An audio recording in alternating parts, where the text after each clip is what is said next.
Shalom, selamat pagi Bapak Ibu Saudara yang diberkati Tuhan. Marilah kita datang merenungkan firman Tuhan. Marilah kita datang kepada Tuhan dan marilah kita renungkan firman Tuhan di hari ini. Dan biarlah kita senantiasa ada dalam naungan tangan kasih Tuhan yang kuat. Mari berdoa. Bapa, di dalam nama Tuhan Yesus Kristus, Juru Selamat kami yang hidup, sungguh kami bersyukur kami boleh ada di hari ini. Kami bersyukur dengan segala berkat yang boleh kami terima. Kami bersyukur dengan mujizat-mujizat Tuhan yang terjadi dalam kehidupan kami. Kami bersyukur untuk segala sesuatunya. Demikian pun pagi ini ya Bapa, kami bersyukur kami akan merenungkan firman-Mu. Kami bersyukur Engkau memberikan kami waktu dan kesempatan untuk berdiam diri merenungkan firman-Mu ini. Kuasailah hati dan pikiran kami, Roh Kudus yang melingkupi kami. Terpuji Engkau selalu di dalam nama Tuhan Yesus Kristus, Juru Selamat kami yang hidup. Amin. Saudara-saudara, bacaan Alkitab terdapat di dalam Ester pasal yang keempat, ayatnya yang ke-5 sampai ayat yang ke-9, yang berbunyi begini. Ester lalu memanggil Hatta, salah seorang sida-sida raja yang ditetapkan untuk melayani dia. Ester memberi perintah kepadanya untuk menemui Mordekai dan menanyakan apa arti dan sebab hal itu.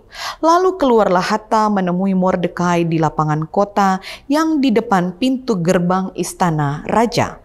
Mordekai menceritakan kepadanya segala yang dialaminya serta banyaknya perak yang dijanjikan Haman untuk ditimbang bagi perbendaharaan raja sebagai harga pembinasaan orang Yahudi. Salinan surat undang-undang yang dikeluarkan di Susan untuk memunahkan mereka, ia serahkan kepada Hatta untuk diperlihatkan dan diberitahukan kepada Ester. Hatta juga disuruh menyampaikan pesan kepada Ester supaya pergi menghadap raja untuk memohon kasih karunia-Nya dan membela bangsanya di hadapan baginda.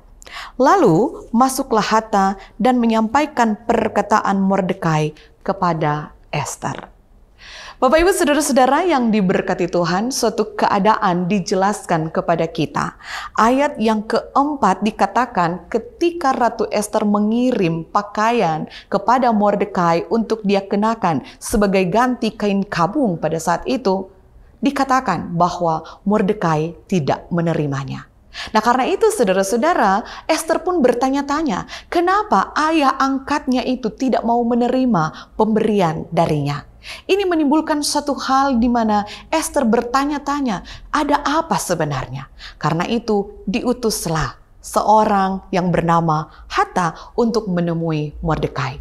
Dan ketika Mordekai ada berhadapan dengan Hatta, maka diceritakanlah segala sesuatunya tentang keadaan orang-orang Yahudi pada waktu itu. Diceritakan tentang keadaan kenapa sampai dia harus menggunakan pakaian kabung. Saudara-saudaraku yang terkasih di dalam Tuhan, dari informasi ini dapat dikatakan bahwa Ester bisa mengetahui tentang sesuatu hal yang dialami oleh ayah angkatnya ini, bahkan juga untuk orang-orang Yahudi pada umumnya. Berdasarkan apa yang kita baca di dalam Ester pasal yang ketiga, ayat yang ke-9, didapati bahwa ada 10.000 talenta perak yang akan diberikan di dalam kehidupan, yang akan diberikan sebagai ganti pembinasaan orang Yahudi. Tetapi saudara-saudara, informasi ini juga dibarengi agar supaya Ratu Ester juga boleh berjumpa dengan raja dan memohon belas kasihannya. Nah, saudara-saudaraku, lewat bacaan firman Tuhan di hari ini, kita belajar bahwa selagi seseorang itu hidup, maka harapan akan selalu ada. Sama seperti nyanyian sekolah minggu, masa depan sungguh ada dan harapanmu tidak akan hilang. Dalam satu riset yang dilakukan di sebuah rumah sakit, di mana di situ ada orang-orang yang dilayani, di mana di situ ada orang-orang yang ingin disembuhkan, ada harapan. Ketika seseorang memiliki harapan, maka dia penuh dengan semangat. Tetapi kalau ada orang-orang yang sudah berputus asa, tidak berpengharapan lagi, tidak bersemangat lagi, maka dia akan mengalami sakit yang lebih sakit lagi. Karena itu hari ini kita belajar. Ketika kita ada hari ini, bersemangatlah. Ketika kita ada hari ini, berpengharapanlah kepada Tuhan. Jangan berputus asa. Karena apa? Karena ketika masalah ada, kita pun percaya bahwa jalan keluar pasti diberikan kepada kita. Jalan keluar yang dilakukan oleh Mordekai adalah ketika Hatta datang menjumpai dia. Dan biarlah kita penuh dengan pengharapan di dalam Tuhan. Karena berpengharapan di dalam Tuhan, hasilnya menyukakan hati Tuhan. Terpujilah Tuhan, marilah berdoa.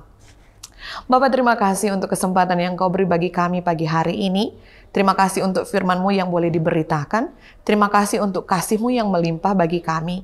Kami mau senantiasa hidup berpengharapan di dalam Engkau. Dan kiranya kasih-Mu senantiasa melingkupi kami.